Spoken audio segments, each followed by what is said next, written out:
Dawn wasn't supposed to change anything that day, just another drive, another silence. But one look at what was waiting by that road turned a man's past into something he could finally forgive. The story that followed didn't unfold. It erupted piece by piece until every scar had meaning. Watch closely, like the video, subscribe, and tell me in the comments where you're watching from, because the ending will leave you questioning what saving really means.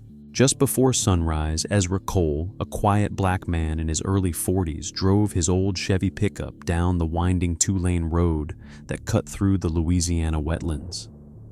The air was heavy with mist, the kind that made the trees look half ghostly, their roots stretching through the fog like fingers trying to reach the light. He was coming off another 12-hour night shift at the mill. His hands smelled faintly of oil and rust, and his eyelids fought to stay open. The only sound was the hum of the engine and the steady rhythm of the tires against the cracked asphalt. For Ezra, that lonely stretch of highway was peace. It was the one place where no one looked twice at the color of his skin, where no foreman barked orders, and no memory of the past came knocking. But on this morning, the silence broke. Something moved up ahead near the bend where the cattails grew thick. He tapped the brakes, squinting through the glass. At first, it looked like a heap of rags, gray, shapeless still. Then it shuddered. Ezra's pulse jumped. He eased the truck onto the shoulder gravel, crunching under the tires, and stepped out into the damp air. His breath came out in clouds, merging with the fog. He took a few steps forward and saw her. A dog, or what used to be one. She was a sheepdog, mixed ribs showing through dirty fur legs, trembling under her weight. Her tail hung low, brushing the mud. She didn't bark, didn't even move when he got closer. Just stood there staring at him with eyes that looked older than she was, gray, distant but pleading. Ezra froze. That look hit him harder than it should have. He'd seen it before, not on a dog, but in the mirror years ago after prison, when he'd walked out into a world that didn't seem to want him back. He crouched slowly, careful not to startle her. "Hey girl," he said softly, voice barely above a whisper. "It's okay." The dog flinched at the sound. Her entire body tensed, ready to bolt. Ezra stopped moving his palms open.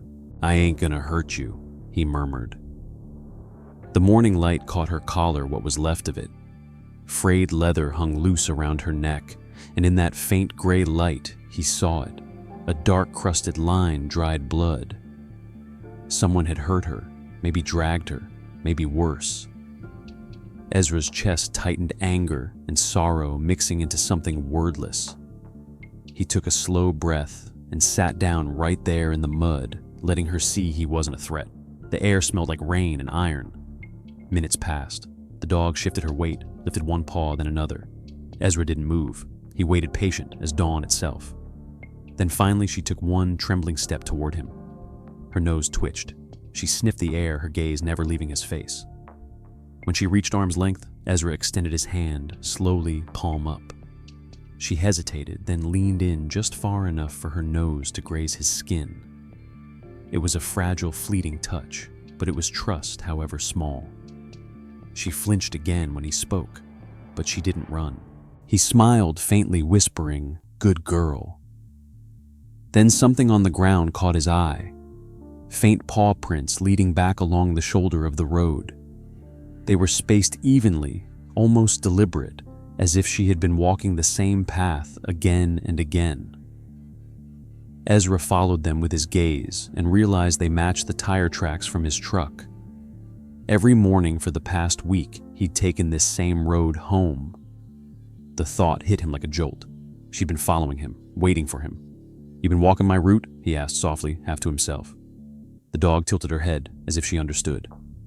The fog began to lift, and sunlight spilled across the road, painting her fur gold for a moment. Ezra took off his jacket and laid it on the ground, but she didn't move. So he stood, walked back to the truck, and grabbed a small piece of leftover sandwich from his lunchbox, ham-stale bread. But it was something. He placed it near her paws and stepped back. She sniffed it once, twice, then devoured it in silence, each chew slow and deliberate. Her body stopped shaking as she ate. For a brief moment, she looked peaceful.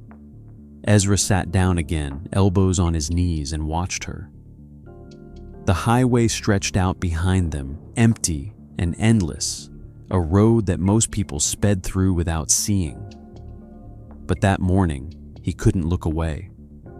The world felt paused, like everything had stopped to witness something that almost didn't happen, a lost soul being found by another.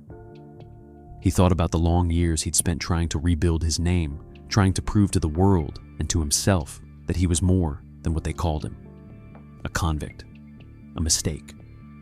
Now, here he was, staring at a creature who didn't care where he'd been or what he'd done. The next morning, Ezra drove the same road slower than usual. The fog was thinner, the sun higher, but his heart pounded with a strange anticipation. He didn't want to admit he was looking for her, but his eyes scanned every ditch and stretch of grass until he saw it, the same fragile shape sitting by the mile marker where he had left her. The sheepdog covered in mud, but upright, waiting. He pulled over, leaving the truck idling, its low rumble filling the silence. As soon as he stepped out, she stiffened tail, curling inward. "You're still here, huh?" he said, quietly, half a smile in his voice. But she didn't wag her tail. She only stared, her body trembling so violently that he could see her ribs move under the thin fur. He crouched again as he had the day before, his hand's steady voice soft. "It's okay, Nara." He didn't know why the name came out of him. Maybe because it meant near, and she was in every sense near enough to matter, but too far to touch. The dog's eyes flicked toward him, uncertain. Ezra took one slow step forward, but the moment his shadow fell across her body, she cried out a sharp, broken sound that made him stop cold. It wasn't a bark or growl, but a cry, the kind that came from deep memory. Ezra froze, guilt washing through him, as if he'd struck her himself. Hey, it's all right," he whispered, retreating one step back. She cowered lower, pressing herself to the ground, tail between her legs, chest heaving. He sat down right there in the damp grass, giving her space. The truck's headlights stayed on, cutting through the haze, and for a while that was the only sound besides the wind. Ezra looked at her and saw something that made his throat tighten. She wasn't just afraid of him. She was afraid of the idea of being seen. He knew that fear too well. It was the same fear he'd carried every time he walked into a store and felt eyes on him, waiting for him to make a wrong move. He exhaled slowly and whispered again, "You're safe." He wasn't sure who he was talking to, her or himself. After a few minutes, he tossed another sandwich near her, but she didn't move to eat it. Her gaze darted between his face and his hands, judging if either could hurt her. Ezra waited, patient, silent. When the wind shifted, she finally took a few steps forward, sniffing the food, then eating in slow, trembling bites. This time, she didn't run when she was done. She just stood there, staring. "You remember me, don't you?" Ezra said, voice low. The dog blinked but didn't look away. "You don't owe me anything, just don't disappear again." His voice cracked on that last word. He stood and looked down at her, then at the road stretching toward town. He had to get to work. He didn't want to leave her, but he couldn't stay. "I'll come back, girl," he said softly, turning away. When he took a few steps toward his truck, her claws scraped against gravel. She was following, slow, hesitant, but steady. He opened the door and paused, unsure. "All right," he murmured, opening the back seat. "You can ride if you want." She stopped, short eyes darting to the open door. The sound of the engine seemed to make her nervous. Then, without warning, she whimpered a high, fragile sound that twisted his gut. Ezra knelt again, scanning her side. That's when he saw them, clearly for the first time, long dark scars across her ribs, uneven lines that could only come from one thing: someone had beaten her hard, maybe with a belt or wire. Rage surged in his chest, quiet but deep. "Who did that to you?" he whispered. his hand hovering an inch above her fur, but not touching. The dog flinched as if the question itself was too heavy. Ezra clenched his jaw and looked down the empty road. The sun had climbed higher, washing the mist into light. It was morning now, full and clear. He looked back at her and said softly, "You don't owe trust to nobody, but you'll have mine till you're ready." He walked back to the truck and sat inside, engine humming, door open wide. The dog didn't move. He sighed, rested his arm on the steering wheel and waited. Minutes passed. Then he heard the faint scrape of claws on metal. She had climbed into the truck bed, curling herself into a corner near the toolbox. Ezra turned off the engine, not wanting to scare her again. For a long while, they just sat there, man and dog strangers bound by invisible pain. When he finally spoke, it was barely above a whisper. "All right, Nara," he said, glancing in the mirror. "Let's get you home." The road ahead stretched out like a promise, long and uncertain. As the truck moved, she didn't lift her head, but she didn't jump out either. The wind tugged at the torn edge of her collar, the one marked by dried blood. Ezra reached for the rearview mirror and adjusted it so he could see her better. She was trembling, but not from cold this time. Maybe from memory, maybe from hope.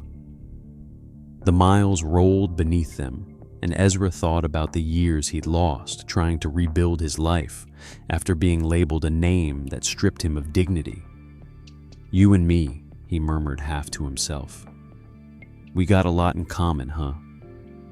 When he glanced again, she was looking right at him, her gray-blue eyes catching the morning light. For the first time, Ezra felt something inside him begin to ease, the kind of calm that comes when you realize you're not the only one who survived something hard. By the time Ezra parked the truck behind his trailer, the sun had already burned through the fog, turning the dew on the grass into faint glitter. The air smelled of motor oil and wet earth, a combination that somehow felt like home to him. He climbed out, stretched his stiff shoulders, and looked into the truck bed. Nara hadn't moved. She sat there pressed against the corner, her breathing shallow, but steady eyes fixed on the gravel beneath her paws as if she were waiting for permission to exist. "Come on, girl," Ezra said, softly tapping the side of the truck. "It's safe now." She didn't move. He grabbed a water bowl from inside the trailer, filled it from the hose, and set it on the ground beside the tailgate. The moment he stepped back, she lifted her head. Her ears twitched, nose sniffing the air, unsure.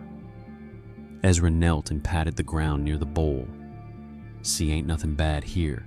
His voice carried a gentle rhythm, the same tone his mother used to use when coaxing stray cats into her porch as a kid. He remembered that porch, the smell of rain on red clay, the way his mother would always say, "Kindness don't cost a dime, son, but it'll buy you peace." He hadn't understood it then, but now he did. Slowly, Nara stepped forward, paws tapping against the metal bed. When she reached the edge, she froze again. Her tail trembled. Ezra took one small step backward, giving her space. She jumped down awkwardly, landing hard on her front legs, then staggered before finding her balance. Her body was thinner than he'd realized, legs weak from days without rest. She approached the water bowl, cautiously sniffed once, and began to drink in small, deliberate sips. Ezra stood there watching in silence, not wanting to move too fast. When she finished, she looked at him not long, not with full trust, but with something close to recognition. He smiled faintly. "Good girl," he said, his voice cracking just a little. He wanted to reach out to let her feel that not all hands hurt, but he held himself still. That choice, that restraint, was its own kind of respect. He grabbed a bag of leftover rice and chicken from his fridge, set it on a plate, and placed it near her. She sniffed it, then looked at him again before eating each bite slow but sure. As she ate, Ezra leaned against the truck and exhaled. The sound of distant traffic drifted from the highway, mixed with the rustle of oak branches above. Everything felt quiet, too quiet, until the sudden roar of a passing semi shattered it. The blast of wind and sound hit like thunder. Nara froze, mid-bite, eyes wide, then she bolted. Her legs buckled halfway across the yard, collapsing into the dirt. Ezra's heart stopped. "Nara," he shouted, running toward her. She didn't move, just trembled violently, sides heaving as if she couldn't breathe. He dropped to his knees beside her, hands hovering uncertainly. Hey, easy girl. You're okay. You're okay." She wasn't unconscious, but fear had locked her body rigid. Her eyes darted wildly, searching for escape. Ezra stayed still, lowering his tone until it was barely a whisper. "It's gone now. Just the road. You're safe here." He didn't touch her right away. He waited. When her trembling slowed, he placed one hand gently beneath her chest to help her sit upright. She didn't fight. Her body sagged against his arm, weightless and limp from exhaustion. Then came the second twist. The moment he lifted her fully, she let out a long, low sigh. Not fear, not pain, but release, as if she had finally decided she didn't have to run anymore. Ezra held her there, feeling the frail rise and fall of her ribs against his chest, each breath slower than the last. "That's it," he murmured. "You rest. I got you now." He carried her back to the trailer porch and laid her on an old folded blanket. She curled in on herself, eyes fluttering shut. Within minutes, she was asleep, breathing deep and steady. Ezra sat beside her, back against the wall, letting the silence stretch. The world outside their small yard kept moving. Trucks roared in the distance. Birds chattered, but inside that moment, everything had stopped. He studied her scars, again, under the thin sunlight. The cruel lines across her ribs, the healed cuts along her neck. Anger stirred again, quiet, but burning. Someone had done this to her. Someone had broken her down piece by piece until fear became her language. Ezra rubbed his thumb over a patch of dried mud on his jeans and thought about his own scars, the ones no one could see. He'd spent years proving to strangers that he was more than his mistakes, but he knew the truth. It wasn't their forgiveness that healed him. It was the moments like this where compassion found its way through the cracks. When Nara stirred in her sleep, her paws twitched and a faint sound left her throat, half dream, half memory. Ezra whispered, "You don't owe nobody an explanation, not for what scared you." He didn't realize until then that he was talking to himself as much as her. As the sun climbed higher, the day grew warmer. Ezra stood stretched and looked around the yard, a patchwork of dirt tools and worn-out dreams. He'd built this small life alone, piece by piece, never expecting anyone or anything to share it with him. Now, with that dog sleeping by his porch, he felt something unfamiliar settle in his chest. Hope, maybe, or the beginning of it.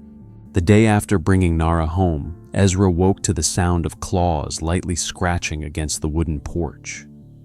He pushed himself up from the old sofa and looked through the dusty window. The morning light poured gold across the small yard, and there she was, sitting exactly where he had left her, her head tilted slightly, as if checking to make sure he was still inside. Ezra rubbed his eyes, half smiling. He'd been afraid she might run during the night, vanish, the way stray things often do, leaving only their scent behind. But she was still there, alive, watching him like she had chosen to stay. He stepped outside the wood, creaking under his boots. "Morning, girl," he said quietly. Her ears flicked toward him, but she didn't move. He brought out a bowl of food and set it in front of her. She sniffed it, then looked at him. "Go on," he encouraged, stepping back a few feet. She stayed still. He sighed and sat down on the steps, leaning forward on his knees. "You got rules, huh?" he murmured. For several minutes she didn't move, then cautiously began to eat, but only once he stopped talking. When he stood to grab a wrench he'd left by the truck. She froze again, stopped eating, and stared after him, her eyes wide. That was the first twist. Nara wouldn't eat unless Ezra stayed beside her. He returned, sat down again, and she finished the meal, chewing slowly, glancing up between bites to make sure he was still there. "Guess you need company," he said, his tone soft. Can't blame you. After she ate, she curled near his boots, close enough for him to hear her breathing. The steady rhythm of it uneven at first, then slow and calm somehow steadied his own pulse. He hadn't realized until then how long it had been since another living thing trusted him enough to sleep nearby. The air grew warmer, the hum of insects filling the silence. Ezra leaned back, gazing at the rusted sign above the porch that still bore his father's initials. That man had been hard on him, hard on everyone, but one lesson had stuck. If something's broken and still breathing, you fix it. That's what Ezra was trying to do now with engines, with Nara, maybe even with himself. Around noon, he went inside, rummaged through a drawer until he found an old leather tag from his days working in construction. He wiped the dust off it and pulled a marker from the shelf. The name came to him easy, Nara. He didn't know why, just that it felt right. It meant near, and that was exactly what she was close, even when frightened. He attached the tag to her collar, gently whispering, "There you go, girl. That's yours." She tilted her head confused, but didn't back away. "Nara," he said again, testing the sound. She blinked, and for the first time, her tail moved a faint twitch, uncertain, but real. That afternoon, he tried to fix an old motorcycle out front while she watched from the porch. Every few minutes, she stood, paced a little, then lay down again as if torn between rest and vigilance. Ezra worked quietly, humming under his breath. When he looked up, once he found her staring ears perked. "You like the sound of that?" he asked. She wagged her tail again, slightly faster this time. Something about her presence made the long hours lighter. Even the silence didn't feel empty anymore. Evening came fast. Ezra cooked a small meal beans rice leftover chicken and brought her a piece of meat. She ate it only after he sat beside her exactly as before. "You got some rules I can live with," he said, smiling faintly. When night finally settled, the air thickened with humidity, crickets singing from the edge of the trees. Ezra laid a blanket on the floor near his sofa and pointed. "That's yours," he said. She sniffed. It circled twice, then lay down, head resting on her paws. He turned off the light, sinking into the couch with a long exhale. The faint scent of oil and rain filled the room. Outside, thunder rumbled far away. Ezra's mind wandered, drifting towards sleep, but sleep for him had never come easy. The past had a habit of sneaking into his dreams. He saw flashes again, cold concrete walls, a steel door slamming shut, the echo of voices calling him a number instead of a name. His chest tightened. He mumbled, half asleep, "Don't do this again." The air grew heavier, the nightmare closing in fast. He began to thrash, sweat forming along his brow, breath catching. Then something jolted him back, a sound, sharp but soft. A low whine. He opened his eyes and saw her standing over him, paw pressed against his shoulder, eyes glowing faintly in the dark. Nara let out another small sound, somewhere between a cry and a question. Ezra blinked, realizing what had happened. She'd woken him before he could scream. The second twist unfolded in silence. He sat up slowly, running a hand over his face. You stopped it," he whispered. She didn't move away. Her gaze stayed on him, steady, calm. He let out a breath that trembled. "Guess I owe you one." For a long while, neither of them moved. The rain began tapping lightly against the tin roof, and Nara finally lay down again, her head resting against the base of the couch. Ezra leaned forward, elbows on his knees, staring into the dim light seeping through the window. For years he'd battled the nights alone, the ghosts of things done and undone. But now there was another heartbeat in the room, quiet but constant, grounding him. He whispered into the darkness, "Thank you, Nara." Her ear twitched, tail brushing the floor once. Ezra smiled, faintly, eyes closing again. This time, when he drifted into sleep, the nightmare stayed at bay. By the 30th day, Ezra's small yard no longer felt like a place for one man and his tools. The air was alive with the sound of paws against dry leaves, the scrape of claws on the porch, and the low hum of a man learning to live with something other than silence. Nara had changed. Her fur, once matted and dull, now glistened faintly in the sunlight, silver gray with streaks of white near her muzzle. She still limped slightly when it rained, but the fear in her body had begun to loosen. Ezra could see it every morning when she trotted toward him as he opened the trailer door, tail wagging in a cautious rhythm that looked almost like joy. "Morning, Nara," he said every day, and she always tilted her head as if she understood. He'd grown used to her shadow following him, whether he was fixing an engine, sanding a piece of wood, or sitting in the evening light with a cup of coffee gone cold. He'd talk to her sometimes about things he never said out loud to people, to anyone, about how some wounds didn't heal, they just learned how to hurt quieter, about how he missed his mama's voice, about how forgiveness was easier to give away than to believe you deserved yourself. Nara didn't answer, but she didn't need to. She'd listen, her head resting on her paws, her eyes soft and steady. Then one afternoon, something new happened. Ezra was under the hood of a neighbor's truck, trying to fix a cracked belt, when Nara, lounging by the fence, suddenly jumped up. Her ears perked, her body stiffened, and a low growl vibrated in her chest. Ezra straightened, wiping grease from his hands. "What's wrong, girl?" he asked. Nara's gaze locked on something beyond the yard, two men walking slowly along the road, one of them holding a beer can, even though it was barely noon. Ezra didn't recognize them, but he didn't like the way they were looking at his place. "Just keep walking," he muttered under his breath. The men glanced over the fence, then chuckled, one of them tossing the can into the ditch. Nara barked sharply, the sound fierce and sudden, nothing like the soft whines she used to make. The men froze, startled, then kept moving. Ezra looked down at her, surprised. "Well, look at you," he said quietly. She stood tall, fur raised slightly, tail lifted. It was the first time she'd ever faced something instead of hiding from it. That was the first twist Nara had found her courage. Later that day, when the sun was sliding down behind the pines, Ezra sat on the porch, cleaning a carburetor, while Nara lay nearby, panting softly. He reached over to scratch her neck and felt something odd beneath her fur, a small, hard bump just under the skin near her collar.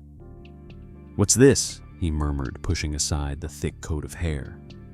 A small metal tag glinted faintly, almost fused into the old leather strap.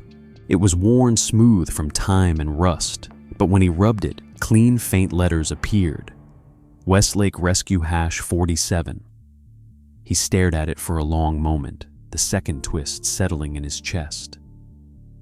She hadn't always been a stray. Someone somewhere had once tried to save her.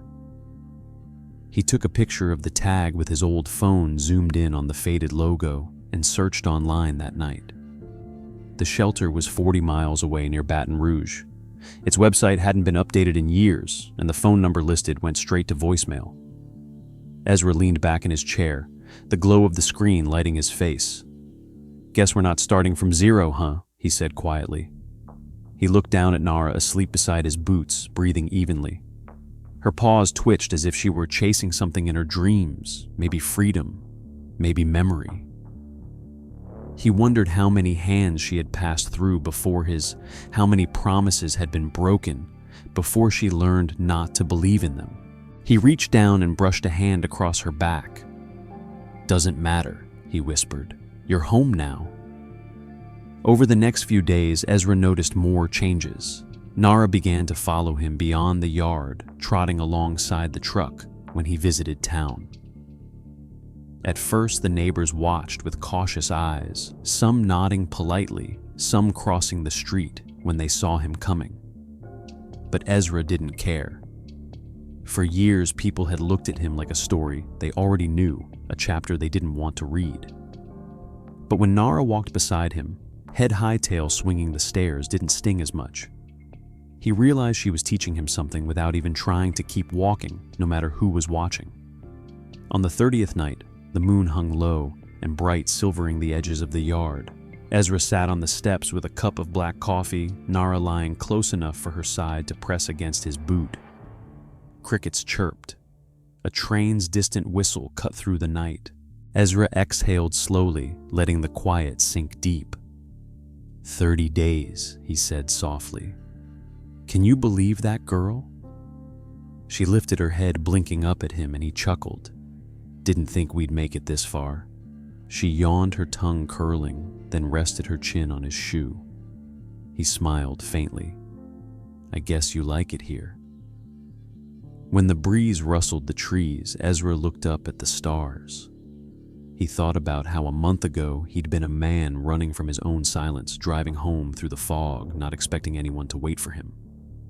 And now there was this dog, thin, scarred, stubborn, who refused to eat unless he stayed near, who stood guard when strangers came too close, who woke him from his nightmares before he could fall apart.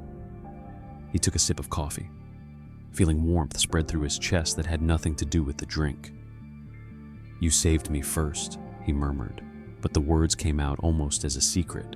The next week came heavy with rain, the kind that rolled in from the Gulf and soaked the ground before sunrise. Ezra stood by the window watching the water gather in the ditches, blurring the road into one long gray ribbon. Nara lay beside the door, ears twitching each time thunder grumbled in the distance. She wasn't shaking like before. She just watched the storm as if it were something she understood. Ezra sipped coffee and looked down at her collar at the small metal tag with the faded Westlake Rescue hash 47 etched into it. The thought had been growing in his mind all week, quiet but persistent. Maybe there were people who had cared once. Maybe someone out there still remembered her. He grabbed his keys, pulled on his jacket, and said, "Come on, girl. Let's go see where you came from." Nara stood cautious, but willing. The drive to Baton Rouge was long, the road slick with rain, and the windshield wipers beating a steady rhythm. Nara lay curled in the passenger seat, eyes half closed, her reflection flickering in the window with every passing light. Ezra's fingers tapped against the steering wheel, the kind of nervous rhythm that only comes from driving towards something that might change you. When they reached the edge of the city, the rain eased into drizzle, and the small, weathered building came into view. A single-story shelter, surrounded by wire fences and faded blue paint peeling from the walls. The sign above the gate still read Westlake Rescue Center, though the letters were chipped and the wood warped from years of heat and storms. Ezra parked, killed the engine, and sat for a moment listening to the ticking of the cooling motor. He glanced at Nara. "You ready?" he asked softly. She tilted her head, and that was answer enough. Inside, the smell hit first cleaning solution mixed with damp fur and something faintly metallic, the scent of 100 stories of survival. A woman behind the counter looked up, her hair streaked gray, her smile tired but kind. "Morning," she said. "What can I help you with?" Ezra removed his cap, nodded politely. "Got a dog here. Found her about a month ago off Highway 12. She had this tag." He placed the small piece of metal on the counter. The woman leaned forward, adjusting her glasses, then frowned slightly. "That's one of ours, all right. Haven't seen one of those in years. You said you found her off 12. "Yeah," Ezra replied. "She was in bad shape. Scars, bruises, scared of everything." The woman typed on an old computer, the keys clicking loudly in the quiet room. "Name's Mrs. Garvey," she said. "Let's see if the old files are still in here." Nara sat beside Ezra's leg, her body tense but calm. The sound of barking echoed from the back kennels, high, sharp, lonely. She didn't flinch. She just stared toward the hallway, ears twitching slightly as if remembering. "Mrs." Garvey stopped typing, suddenly eyes widening behind her glasses. "Found it," she said. "Hash 47. Female sheepdog mix. Intake date January 2 years ago." Ezra leaned forward. "What happened to her?" The woman scrolled, her brow furrowing. "Says here she was brought in after a flood down by Westlake Parish. Someone found her tied to a fence post half underwater. Poor thing was barely breathing, but," she paused, voice softening. "She dragged another dog out of the water before they found her." Ezra blinked, stunned. "She saved another dog. That's what the notes say." Mrs. Garvey turned the monitor so he could see. The record was old, grainy photos, attached Nara younger, thinner eyes, the same pale blue-gray sitting in a cage beside a small brown mutt. Both were adopted out to the same family a few months later. Mrs. Garvey continued, "Looks like Yeah, they returned her 6 months after that. Said she was too anxious, couldn't adjust. Then she was adopted again a year later. Returned again this time for biting another dog when scared. After that, no record. We thought she'd been lost. Ezra stared at the screen, his jaw tight. Abandoned twice, he said quietly, almost to himself. Nara pressed against his leg, sensing the change in his tone. He rested a hand on her head.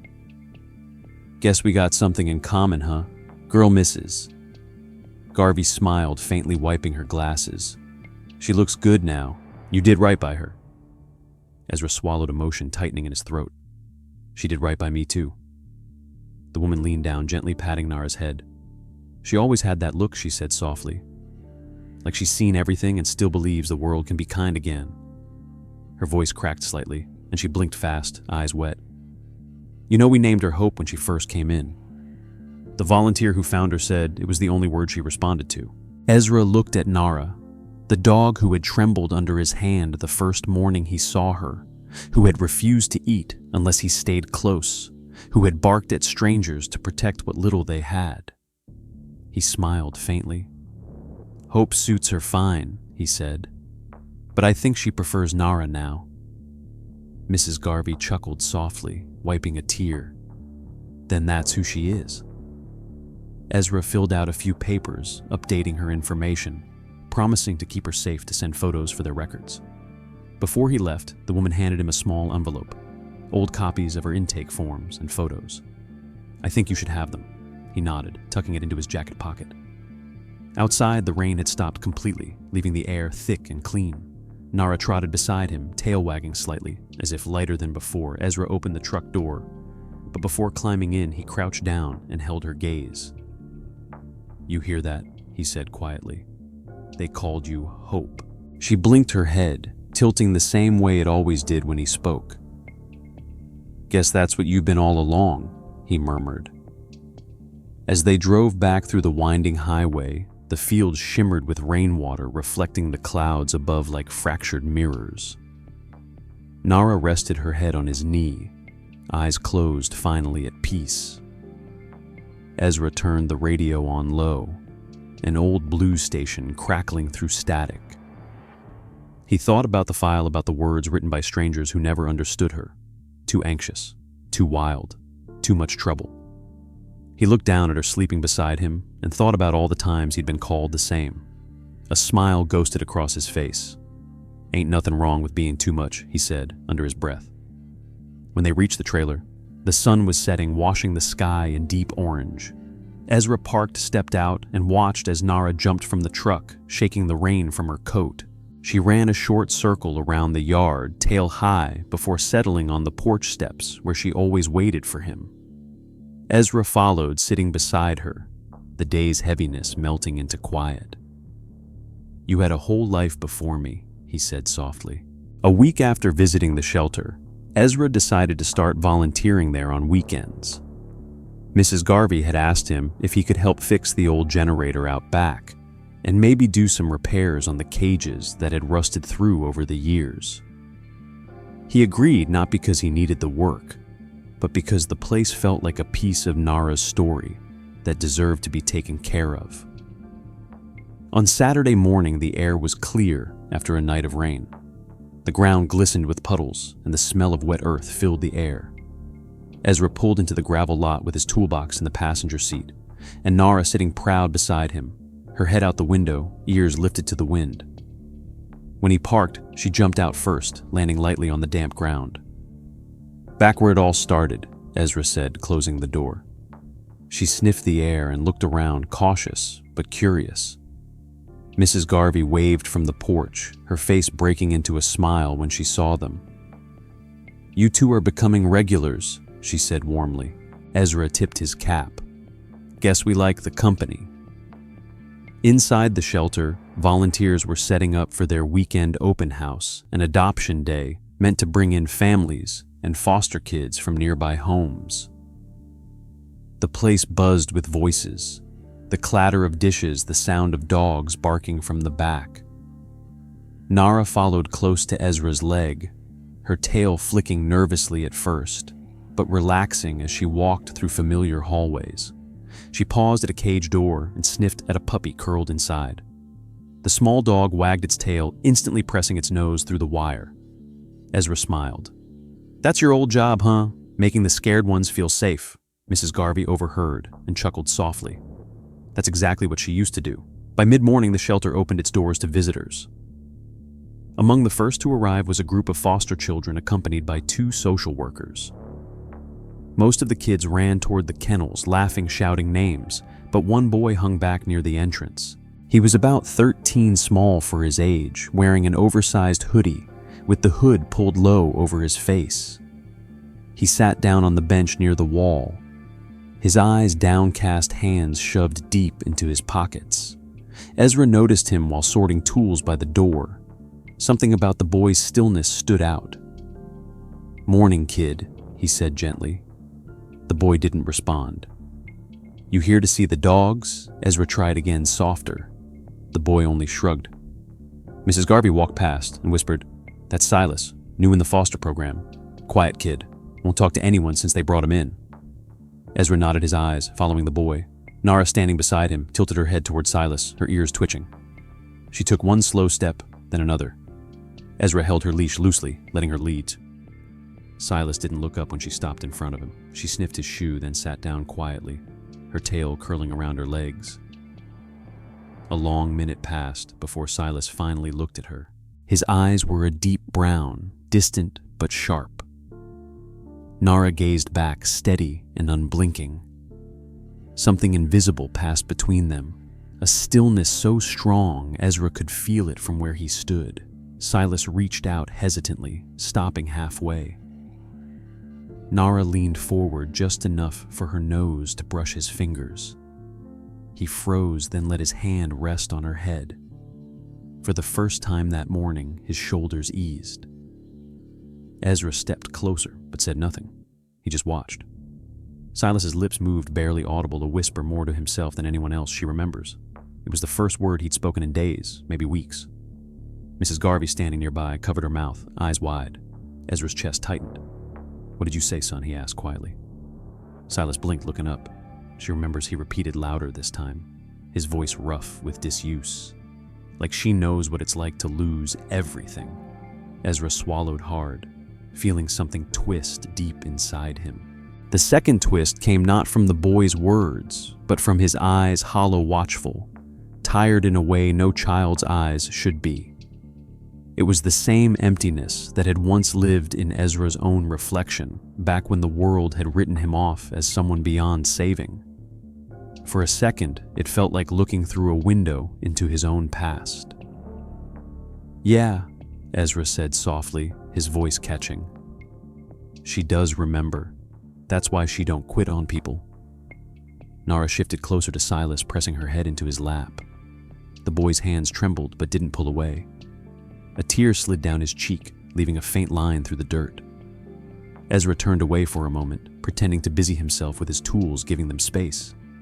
Behind him, the sound of soft laughter echoed, a fragile, shaky laugh from Silas as Nara licked his hand. It was a small sound, but it filled the room like sunlight through an open window. As the day went on, Silas followed Ezra and Nara around the shelter, helping carry supplies, refilling water bowls, handing over tools. He didn't talk much, but his silence felt different now, less like hiding and more like healing. Ezra watched the way Nara checked on him every few minutes, circling back to nudge his hand or sit beside him while he worked. When Mrs. Garvey came by with lunch, she smiled at the sight. "Looks like she's got herself a new project," she said softly. "That boy needed a friend." Ezra nodded. "So did she," he replied. Later that afternoon, after the visitors left, Ezra found Silas sitting outside by the fence, legs crossed, staring at the road. Nara sat beside him, her head resting on his knee. Ezra joined them, sitting on the opposite side of the dog. The sky was turning orange, the day sliding toward evening. "You did good today," Ezra said. Silas didn't answer at first. Then he said quietly, "They said nobody wants a dog that's been hurt before." Ezra looked at him carefully. "People say a lot of things they don't understand. The boy glanced up, eyes shining with uncertainty. You think she remembers the bad stuff? Yeah, Ezra said honestly, but she remembers the good too. That's what keeps her moving. Silas nodded slowly, looking back toward the fields. After a long pause, he said, My mom used to tell me dogs can see who we really are. Maybe that's why she came to me. Ezra smiled faintly. Maybe that's why she came to me too. They sat in silence until the streetlights began to flicker on. Nara yawned, stretching her legs, and both of them laughed softly. It was the kind of laughter that didn't need words to explain it. When it was time to leave, Silas knelt and hugged Nara tightly. She didn't flinch. She leaned into him, tail wagging slow and steady. Mrs. Garvey watched from the doorway, her expression soft. He's gonna be all right, she whispered. Ezra nodded, eyes fixed on the boy and the dog. Yeah, he said quietly. We all are eventually. By the 80th day, the rhythm of Ezra's life had changed in quiet ways he never planned. Every morning began the same. The creak of the porch step, the rustle of Nara shaking off sleep, and the first slant of sunlight hitting the old truck hood. The yard no longer looked forgotten. Ezra had cleared the weeds, fixed the fence, and built a small wooden shelter for the dogs that wandered in from the road. Sometimes he laughed to himself, wondering how a man who used to spend his nights avoiding people now found peace surrounded by barking and muddy paw prints. But it was different now. It was purpose, not noise. Nara walked beside him like a shadow, calm and watchful, her scars fading beneath the new shine of her fur. She had become something steady in a world that wasn't. When they drove to the shelter on weekends, she no longer cowered when the gate clanged shut behind them. She walked ahead, tail lifted, pausing only to wait for Ezra when he fell behind. The staff started calling her the guardian, half jokingly because she had taken to standing near the kennels whenever new dogs arrived, lying close until they stopped trembling. It didn't matter how scared they were, Nara would stay until they slept. Even Mrs. Garvey, who had worked there nearly 2 decades, said she'd never seen anything like it. She doesn't just calm them, she told Ezra one afternoon. She teaches them what safe feels like. Ezra had no words for that, but he knew it was true. He saw it in the way the shelter felt softer since Nara returned the echoes, quieter, the fear less sharp. Even the children who came to visit noticed it. One little girl, her hands trembling as she held a leash for the first time, whispered she's like a teacher. And maybe she was. It was on a Friday late afternoon that the first twist came. A local reporter had stopped by to cover a story about community volunteers, and Mrs. Garvey, proud as ever, had mentioned Ezra and Nara. Ezra had groaned when she told him, saying he didn't like cameras or questions, but she just smiled. You're part of something good now, Mr. Cole. Let people see that. The reporter arrived with a camera and a soft voice asking questions about the shelter's history, the adoption program, and finally about Nara. Ezra stayed near the fence, arms crossed, while Nara trotted ahead to greet the visitors. The camera turned toward her, the reporter kneeling to stroke her fur, whispering softly as if talking to a child. What's her name, Nara Mrs., Garvey replied. She was rescued years ago, brought back after being abandoned twice. Now she's the heart of this place. The reporter's eyes softened. She seems different, she said quietly. Mrs. Garvey nodded. She's the dog that healed everyone else, including him. She tilted her head toward Ezra. The camera followed, catching him before he could turn away. You mind if we get a few words from you, the reporter asked. Ezra shifted uneasily. I'm not much for talking, he muttered. The reporter smiled. That's all right. Sometimes silence says enough. He looked at Nara, who stood just a few feet away, tail wagging slow and steady, her eyes locked on him. He sighed, nodded once, and said, She's just proof you can come back from anything, I guess. Doesn't matter what they did to you, what they said you were. You give love a chance, it'll come back. Might take time, but it will. The reporter lowered the camera for a moment. That's beautiful, she said. Ezra rubbed the back of his neck. Just truth. They filmed for another hour, mostly shots of Nara playing with the younger dogs and sitting quietly beside the kids from the foster home who had come again that day. Silas was there too, smiling shyly, throwing a tennis ball that Nara fetched and dropped perfectly at his feet every time.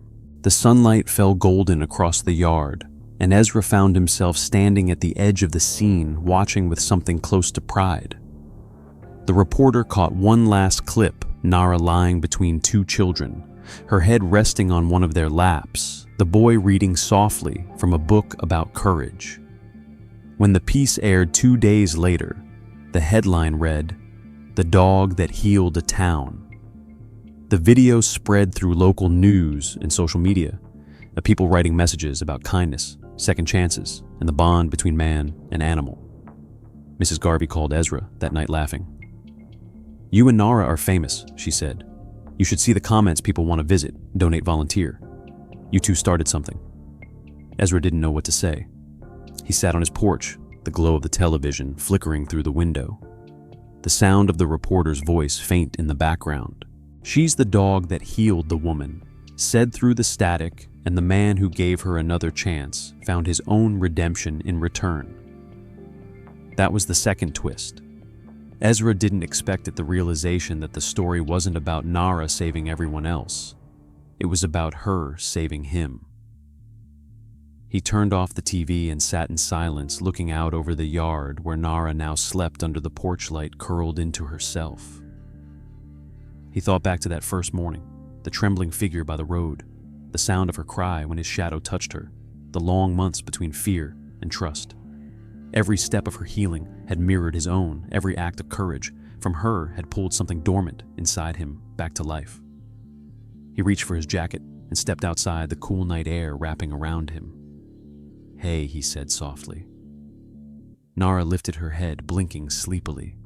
He knelt beside her, resting his hand on her shoulder. "They called you the dog that healed," he said. "Guess they're right." She yawned, pressed her head into his palm, and he smiled. "But you healed me first." The night was still, except for the sound of distant frogs and the low hum of crickets. Ezra leaned back against the porch rail, watching her settle again. For the first time in years, he felt completely still inside, not because life had gotten easier, but because it finally made sense. He'd spent so long trying to outrun his past, trying to prove he was more than the mistakes written next to his name. But this dog, this creature who had known pain and betrayal, had never asked for proof. She had simply stayed. That he realized was the meaning of grace being loved before earning it. The following morning, Ezra woke to the sound of a car pulling into the driveway. It was Mrs. Garvey holding a stack of letters. "These came to the shelter," she said. "People wrote from all over. Some said they saw themselves in you. Some said they adopted because of Nara." She handed him one envelope, the ink smudged from travel. Inside was a short note. "Thank you for reminding me it's not too late to be kind again." Ezra folded the paper carefully and slipped it into his pocket. "Guess you're famous for real now, girl," he said, scratching Nara's neck. She barked once, short and sharp, as if answering. Mrs. Garvey laughed. "Looks like she agrees." Ezra looked out toward the road that had brought her to him months ago. The same road, the same stretch of sky, but it felt different now, alive, full of meaning. "You ever think about how she ended up right where you were that morning?" Mrs. Garvey asked quietly. Ezra nodded. "Yeah," he said. "I think she was waiting for me." The older woman smiled softly. "Then maybe that's what redemption looks like, two souls finding their way home." Ezra glanced down at Nara, who wagged her tail lazily. "Yeah," he said. "Maybe it is." The storm that night came without warning, sweeping in fast from the bayou with winds that howled against the shelter walls. The day had ended quietly, too quietly. Ezra and Mrs. Garvey had stayed late fixing a section of fencing behind the kennels, while Nara rested near the back door, half asleep, after another long day of comforting the new rescues. The air felt thick, heavy with the promise of rain. Lightning split the horizon, followed by a crack of thunder so loud the windows rattled in their frames. Nara's head shot up. Dogs in the kennels started barking one after another, a chorus of panic rising with the wind. Ezra set down his wrench. "That storm's coming hard," he muttered. Mrs. Garvey looked out the window. "We better move them inside the storage wing. If the roof leaks again, we'll have chaos." But before they could act, the power flickered and went out completely. The sudden darkness made everything sharper. The smell of fear, the sound of claws scraping metal cages, the high-pitched yelps from the smaller dogs. Ezra grabbed a flashlight from his belt and swept the beam across the room. "Easy now," he said, voice low and steady. "We'll ride it out." He looked toward the back door, where the storm outside had already pushed sheets of rain through the gaps. "Nara, stay close," he called. She obeyed, staying near his side as he unlatched cages one by one, guiding each trembling dog toward the storage area. Then over the roar of rain came a sharp metallic sound, one of the outer gates slamming open. A small blur of brown shot through the gap, vanishing into the storm. "Damn it," Ezra said. "Puppy's out." He moved toward the door, but before he could reach it, Nara darted past him, a flash of gray and white swallowed instantly by the dark. That was the first twist. She was gone before anyone else could react. "Nara," Ezra shouted, pushing into the storm rain, stinging his face. He could barely see through the downpour, his flashlight beam scattering in the sheets of water. The wind roared so loud it drowned out the sound of his boots splashing through the mud. "Nara," he yelled again, his voice breaking through the chaos. Somewhere in the distance came a faint bark, quick, urgent, then silenced by thunder. He followed the sound, his heart pounding. Branches snapped underfoot, the ground slick with water. Another flash of lightning illuminated the fence line, and there, under a fallen branch, he saw movement. Ezra ran. What he found stopped him cold. Nara stood over the missing puppy, her body-soaked fur plastered to her sides, one paw bleeding from a deep cut. She had wedged herself between the pup and the collapsing limb, shielding it from the rain and debris. Her tail wagged weakly, her eyes locked on Ezra, as if saying, "I've got her." That was the second twist her body hurt, her paw torn but her spirit unbroken. "Good girl," Ezra said, voice shaking. He knelt in the mud, lifting the branch carefully. Nara didn't move until he'd pulled the puppy free. Only then did she stumble slightly, exhaustion finally catching her. He scooped her up with one arm, the puppy with the other, and pushed his way back through the storm toward the shelter lights glowing faintly through the haze. Inside, Mrs. Garvey gasped when she saw them. "Lord have mercy," she whispered, rushing forward with towels. Ezra set the puppy down first, then lowered Nara gently onto a blanket. She was trembling but alive, her breath fast and shallow. He wrapped her in the towel and pressed his hand to her neck, feeling her pulse steady beneath his fingers. "You're all right," he said, his voice breaking. "You're all right, girl." Mrs. Garvey's eyes shone with tears. She went back for the little one. "Didn't even think twice," Ezra said quietly. The power flickered back on, then bathing the room in warm light. The other dogs, calmed by Nara's return, had stopped barking. For a moment, the shelter was still again, filled only with the sound of rain easing outside and Nara's slow, even breathing. Ezra cleaned her paw as gently as he could, wincing each time she whimpered, but never pulled away. "You're the bravest damn thing I've ever met," he murmured. The storm came just before dawn, rolling in from the south, with a low rumble that shook the tin roof above the porch. Rain fell hard and fast, hammering the earth into ripples that shimmered under every flash of lightning. Ezra stood by the window, half-awake coffee mug in hand, listening to the rhythm of the storm. It had been nearly 4 months since the day he'd found Nara on that same road, 4 months since he'd opened his heart without realizing it. She slept beside the door, now stretched across the floor, her breathing steady and soft. Every so often she twitched, dreaming, her paws moving slightly, as if chasing something far away. Ezra smiled faintly. "Don't go too far," he murmured. When the thunder faded and the rain slowed to a whisper, he opened the door. The world outside was soaked and still. The air smelled like earth and pine, the kind of clean that only comes after something wild has passed through. Nara lifted her head, blinking at the light. "Come on, girl," Ezra said, stepping out onto the porch. "Let's go see it." She rose, slowly stretched, and followed him down the steps. The ground squelched beneath their boots and paws as they walked toward the fence line. The yard was a mirror of puddles and mud, but the sky beyond was beginning to break open with light. The storm had left behind a morning that glowed silver and gold at once. Nara stopped near the gate, her head tilted toward the distant road, the same one where they'd met, the same place where she had once trembled and nearly given up.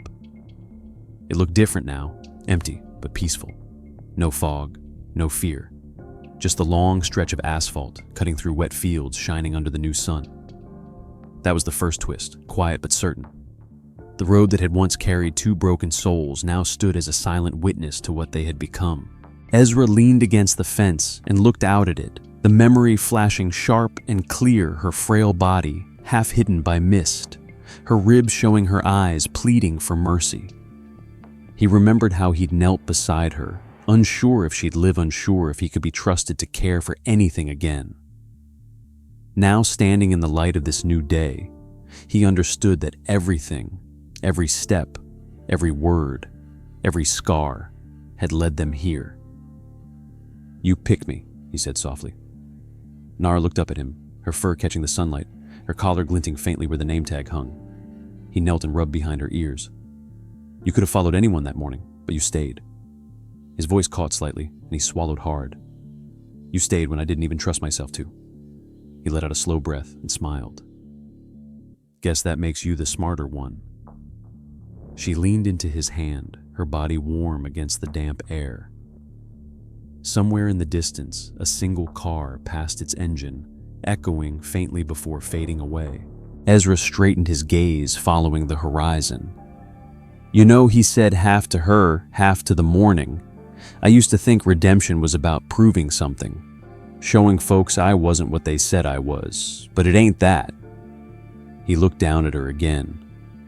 "It's about showing up every day for something that needs you, even when you don't think you got anything left to give." The breeze picked up, carrying the smell of wet cedar and diesel from the highway. Nara lifted her nose to it, breathing deep. The second twist came quietly, without fanfare. Ezra crouched again and wrapped his arms around her neck, holding her close. "You saved me first," he whispered into her fur. Nara pressed her head against his chest, the pressure firm, grounding, certain. In that simple gesture, he felt everything. Gratitude, forgiveness, the weight of all the years that had tried to take his heart away. He stayed like that for a long time, the world around them softening as the sun climbed higher. The light painted everything in shades of gold, and the last drops of rain clung to the fence like tears that refused to fall. When they walked back to the house, Ezra stopped once more at the porch and looked back at the road. It shimmered under the morning light, and for the first time since that day, he didn't see loss or loneliness there. He saw grace. A reminder that sometimes the things worth saving come when you least expect them, and that salvation can wear 1,000 faces, even one with fur and tired eyes. He stepped inside, the floor creaking under his boots. Nara followed, curling up near the door as he poured another cup of coffee. The news from the night before still played faintly on the old TV, the story of the dog that healed replaying for the weekend audience. Ezra smiled faintly but turned down the volume. He didn't need to hear it again. He knew the story better than anyone because he lived it. He walked back to the porch with his coffee, sat down on the steps, and watched Nara settle by his side. Birds began to call from the trees, cautious and sweet. The world smelled new, again clean and forgiving. He reached down, rubbed the side of her neck, and said, "You did it, girl. You found peace." Then after a moment, his voice grew quieter, almost a whisper. "And I think I did too." As the morning grew brighter, Ezra thought about everything that had changed in 80 days, the fear, the loneliness, the doubts that used to haunt him. He thought about Silas, the quiet boy, who had found his voice through a dog's gentle presence, about Mrs. Garvey, and the old shelter, now alive with hope again, about the people who wrote letters saying they'd remembered kindness because of her. And then he thought about himself, the man who used to look in the mirror and see nothing but the mistakes that defined him. Now he saw something else, a man still scarred, still learning, but standing, still here. That he decided was enough. The day stretched on quietly. Ezra fixed a loose step on the porch, humming under his breath. Nara followed him as always, every move mirrored with quiet loyalty. When the work was done, they sat together as the sun arched high, and he realized he hadn't felt this kind of calm in years. No voices from the past, no ghosts whispering his failures, just the steady rhythm of life, the soft pant of a dog beside him, the rustle of leaves, the world moving on without pain. He leaned back, eyes half closed, letting the warmth soak through him. The peace wasn't loud or dramatic. It was real, and for Ezra Cole, real had always been enough. That evening when the sun dipped low and the sky turned amber, Ezra took Nara for one last walk before dinner. They followed the same dirt road that curved behind the house, the same path that led toward the fields. Fireflies blinked in the tall grass, their light flickering like small miracles. As they reached the bend, he stopped and looked up at the first star breaking through the dusk. He thought about everything the world had taken from him, and everything this one dog had given back. He whispered, "You're the best thing I ever stopped for." Nara's ears perked, her gaze fixed on his face. He chuckled softly and scratched behind her ear. "You hear that? That's a promise. You'll never be alone again." She wagged her tail once, twice, then rested her head against his hand. They stood there until the last light faded, until the crickets took over the night. On the walk back, the air cooled, carrying the faint scent of rain returning somewhere far away. When they reached the porch, Ezra turned off the light, sat on the top step, and watched the moon rise. Nara lay down beside him, her head resting on his knee, her body warm against the night chill. He placed his hand gently over her collar, tracing the name he had written weeks ago. "Nara," he said softly, as if saying it sealed everything they had endured into something sacred. She sighed, deeply content. The sound of her breathing blended with the hum of the crickets, and the world for once felt whole. The end.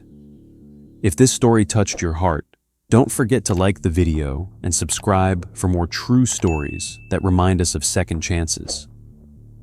Tell me in the comments, what part of Ezra and Nara's journey moved you most, and where in the world are you watching from? I read every single one.